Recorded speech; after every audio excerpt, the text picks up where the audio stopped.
Good evening. Good evening, all of you. Today I am going to analyze the poem To the Evening Star by William Blake. In the poem consists of 14 lines uh, and it has 10 syllables. And also the poem centers on star. However, the poet most specifically refers to the goddess Venus. Venus is also the second planet of the solar system and the sister planet of the Earth. It portrays after the dusk, and if we look at the poet William Blake, he is also the popular plate in the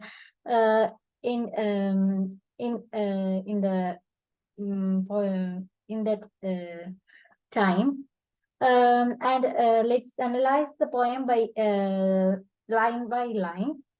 In this poem, the title To the Evening Star, this portrays the usual heading of an ode, and also it dedicating the appreciation to the personified Venus. In this poem, let's look at the line by line analysis. In the first line, thou fair-haired angel of the evening. In this line, in Greek and Roman mythology, each planet except Earth is named after a god.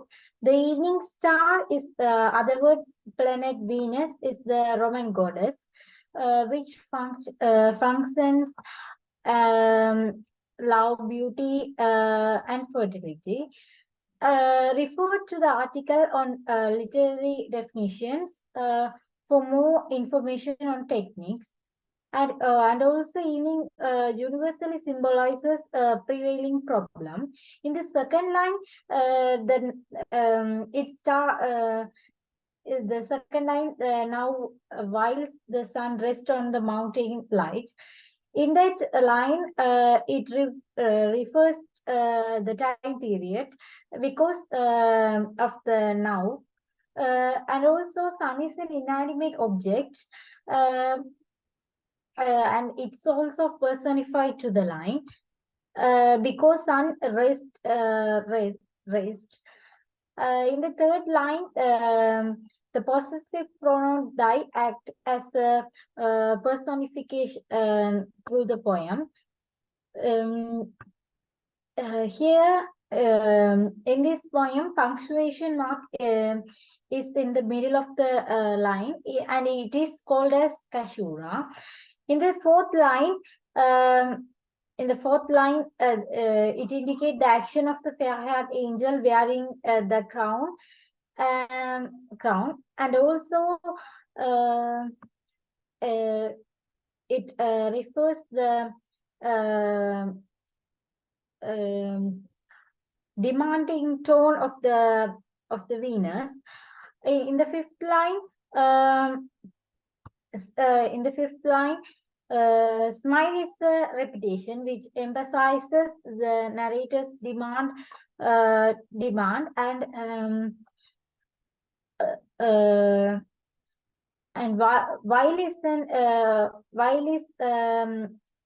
while indicate the urgency, and the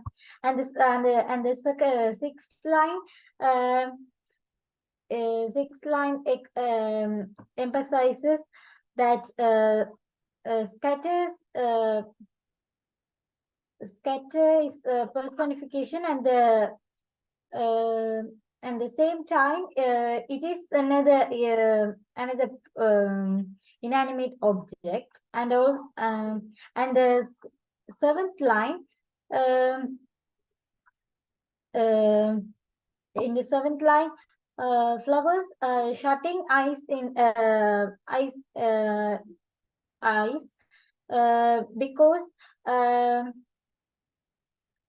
because of the wind. In the eighth line, timely sleep is another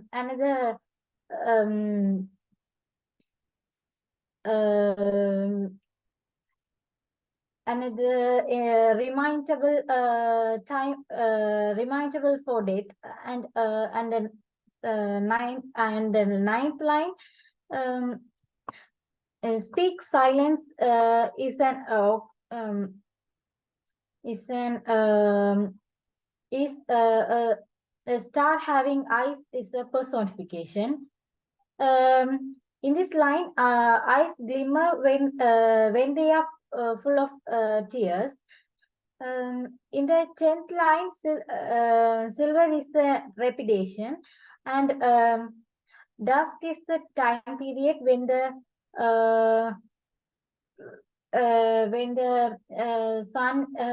sun is in hot. And also soon is a repetition which emphasize the urgency. And also the next in the last lines, emphasize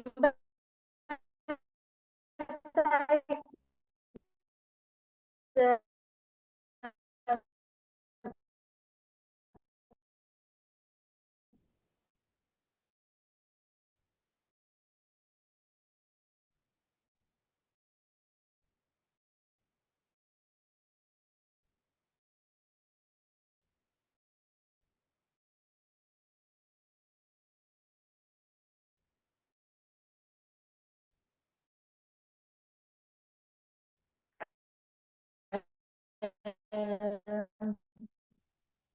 absence of goddess, and uh, sheep is a metaphor for the Christian. Let's look at the theme in this point. And the and we look at the literary devices. Blake begins in this poem to the evening star with a metaphor, and the poet uses allusion to the Roman goddess of fertility, love, desire, sex. In the next line, the poet uses personification and enjambment. Then the poet, in silvery dew, the poet makes the metonymy.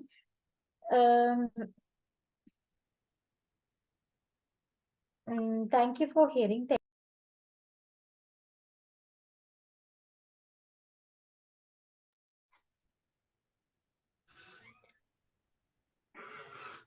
Thank you, Pradhani.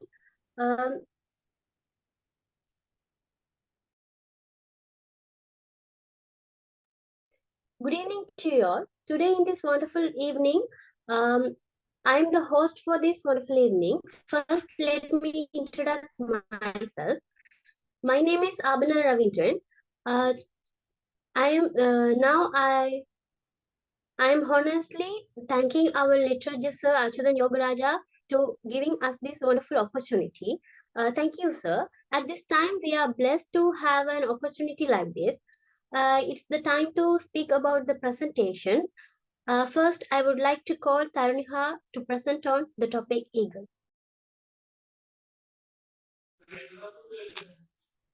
Good evening to you all. I'm going to discuss about the poem "The Eagle" by Alfred Lord Tennyson. Alfred Lord Tennyson is the famous English poet. This poem was written in a Victorian era. Alfred Lord Tennyson wrote many poems. In those poems,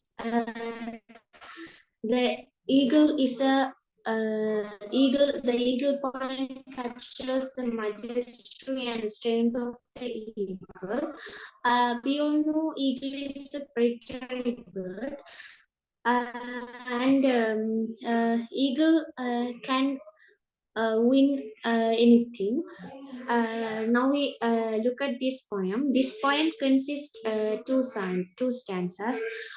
Each stanzas have 3 lines.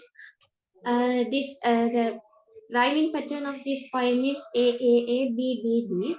Now we look at this poem. In this first stanza, the first line, he claps the crack with folk dance. Here, the pronoun he emphasizes the eagle. So we can understand the poet want to describe the eagle as a human being. So he used the word he. This technique is called personification. Personification is a literary device, and here the word the diction claps diction claps means calls. We all know eagle has a very ugly hands and it has crooked hands. But we have no normal hands, but we can't call the rock with our normal hands. But the eagle can calls the rock.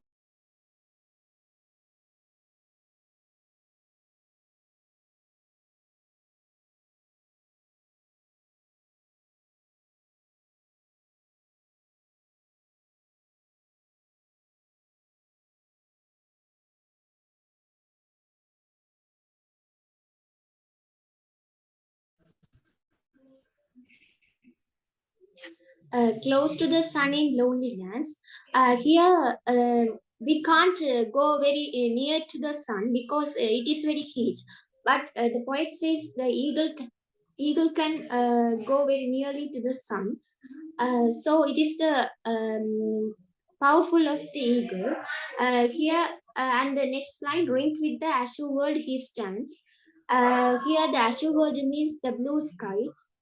So we can understand the eagle is surrounded by the blue sky, and he stands at the mountain walls. Now we look at the second stanza. The first line, the wrinkles sit beneath him crawls.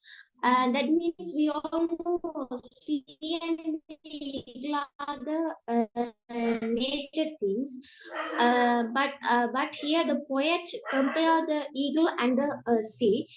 Here we can understand the eagle is a powerful than the sea because the eagle is on the top of the mountain walls, but the sea is crawling like the old person's skin. So it is not powerful than the eagle. And next line, he watches from his mountain walls. Here, uh, here another personification also used by the word his mountain walls.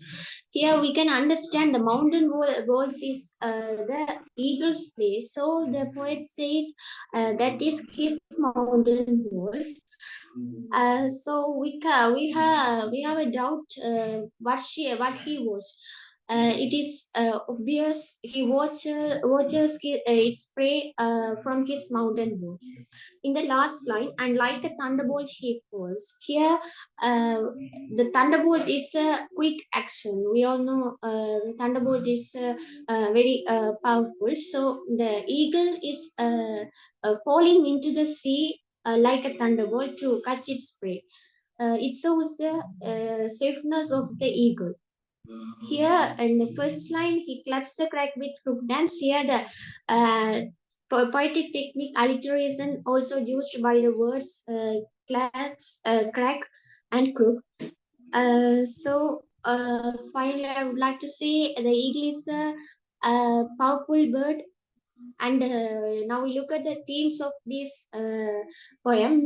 Here, the main theme is majesty and power.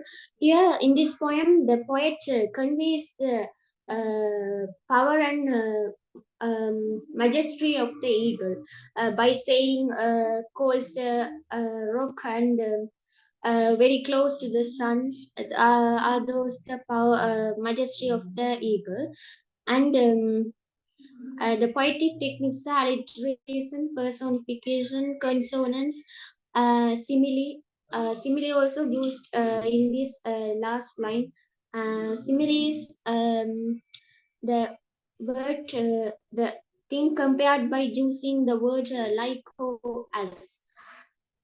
So no one can win the eagle. Eagle can understand what held on his surroundings. Thank you for hearing me. Thank you.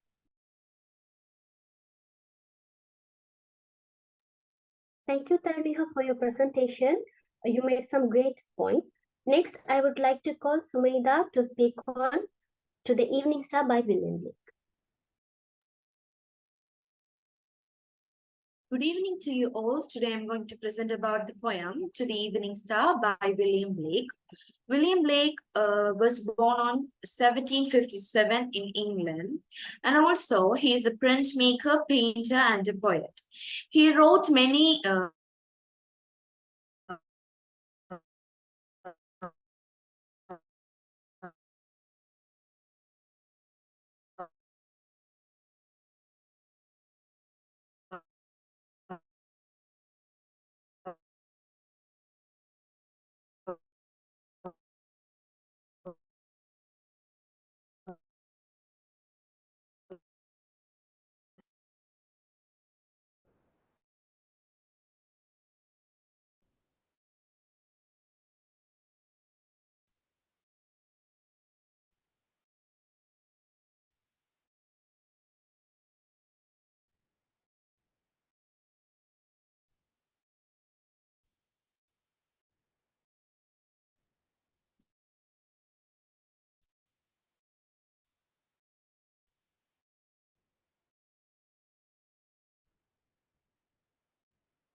many beautiful poems in the history of English literature, very natural poems are To the Evening Star is the ode to Venus, and also it is the poem which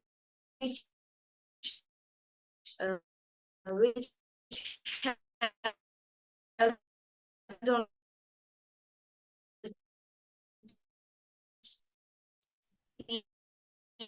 themes the goddess of love, beauty, who express the shining of the star. We told that fair-haired angel. Therefore, the comparison can be considered appears while the sun starts the sun starts resting on the mountains. The sunset is personified as resting on mountain. That he used a literary device personification to give a human characteristic to sun, because humans are the resting persons because of their day working, the daytime working.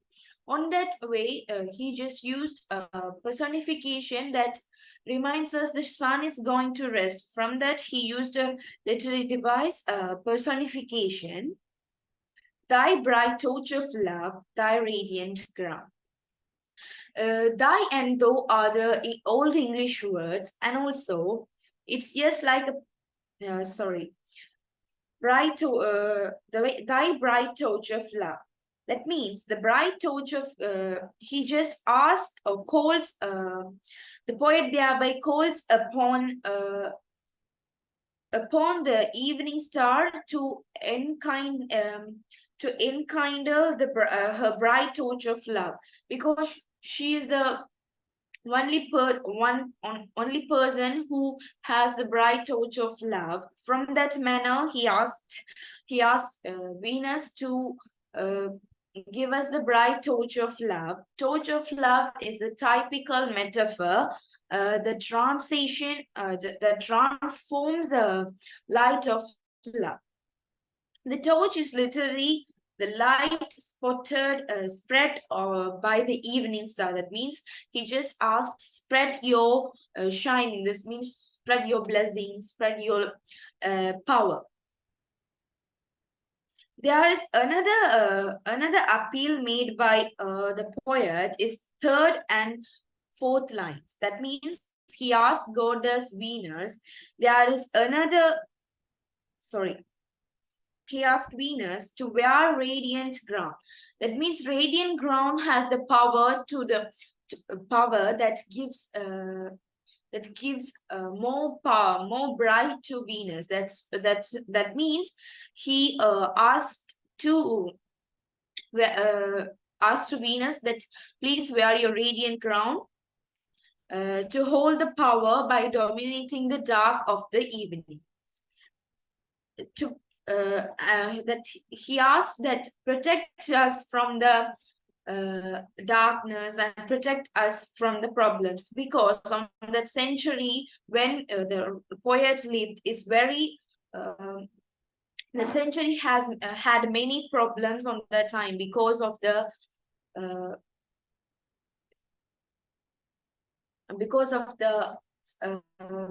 life of people. There are many sexual abuse and there are many problems on that century.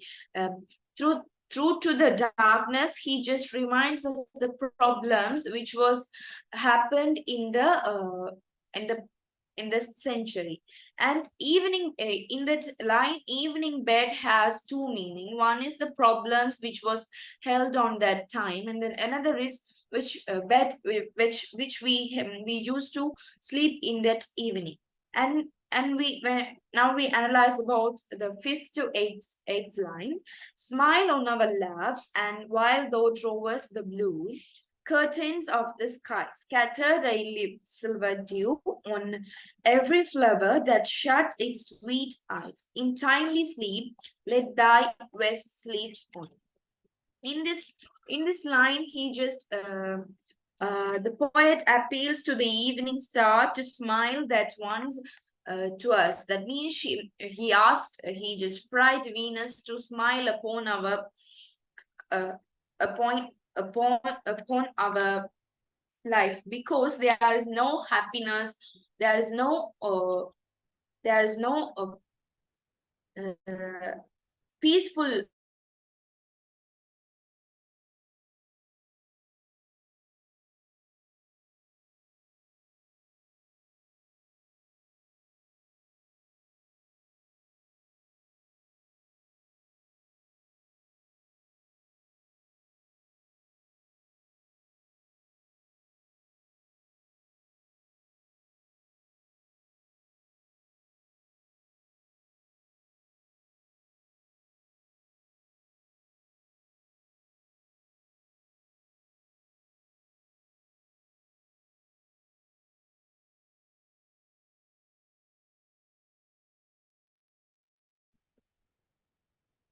Here, the poet employs as a string, embolizes the poet as the Venus as to give us the silver dew as a blushing. She just prayed and asked Venus to protect us through to the silver dew of yours. As mentioned above, silver dew symbolizes the blessing of the goddess Venus. Venus for the flowers to sleep at night as they were awoke throughout the daytime, being export shine, sunshine. Rovers the blue curtains of the sky.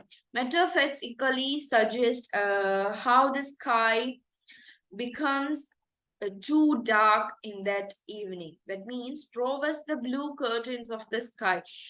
On that sunshine, there is a blue sky, and after that could be changed to the dark color. That's why he asked to the Venus that please make the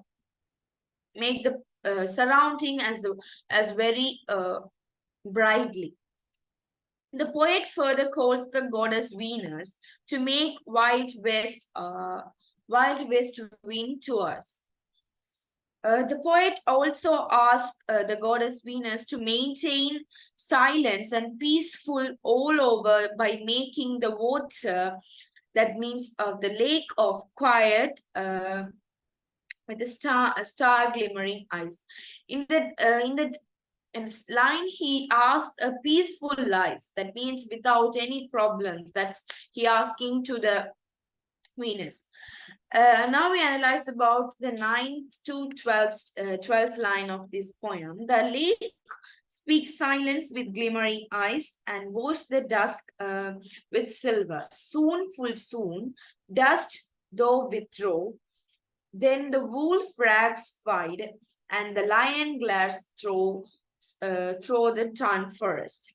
The poet also asked the goddess to maintain silence and peaceful all over the world. And also Venus, in the dark night, there are many problems, such as animals also the problems. That means the wild animals also the problems in England. On that manner, he asked, please protect us from the animals and the darkness and the problems of the world. According to some critics, here silver means only the starlight. That means in this lines, the silver means only the power and the bright of the Venus.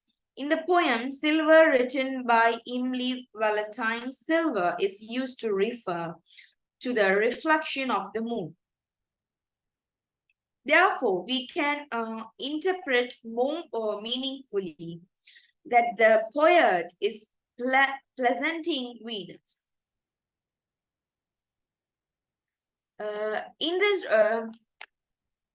In the rest of this stanza, it is mentioned that as soon the evening star leaves the sky, because when the sun is came, the evening star will go, and when the suns go, the evening star will come. That is the routine of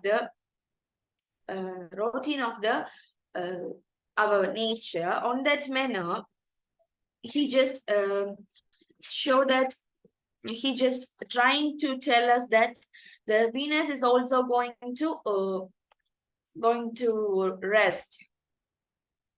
And also the wolf becomes violent and angry, while the lion stares ferociously at a flock of sheep for planning to attack.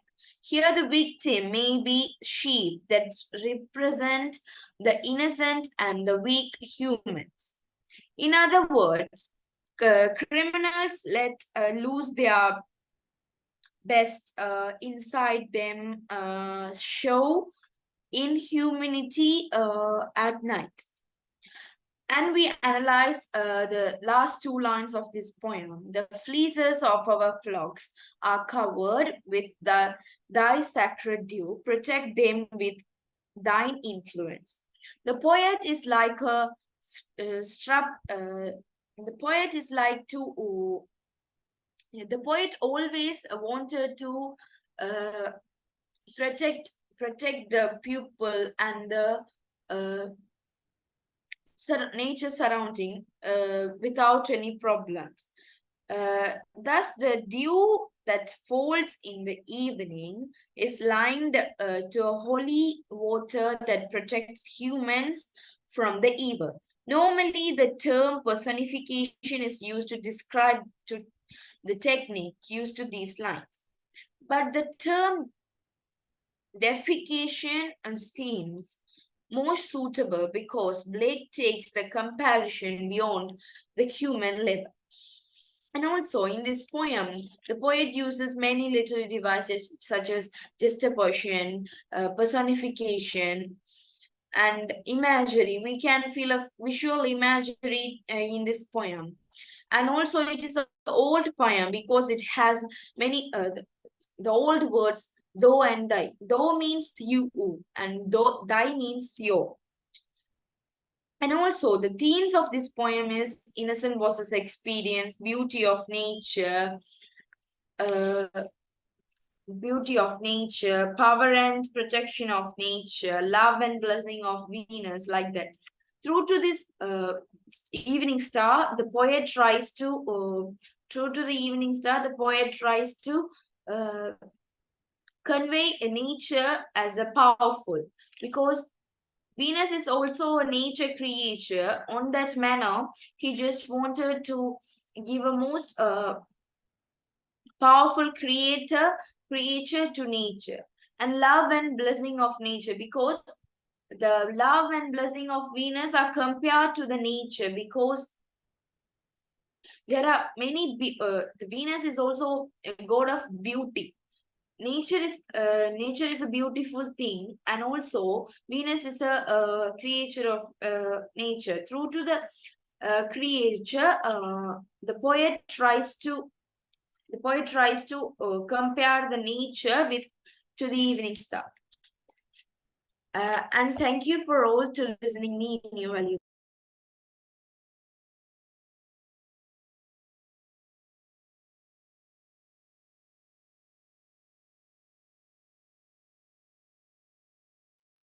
Thank you, Smita, for your wonderful presentation. It was very enjoyable. Next, I would like to call Arivarasan to speak on the number.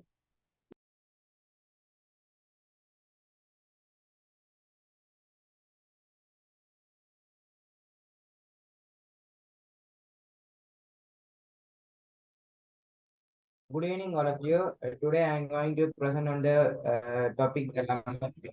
The Lumber Room is written by the famous British short story writer H.Munro, who is better known for his pen name Sagi.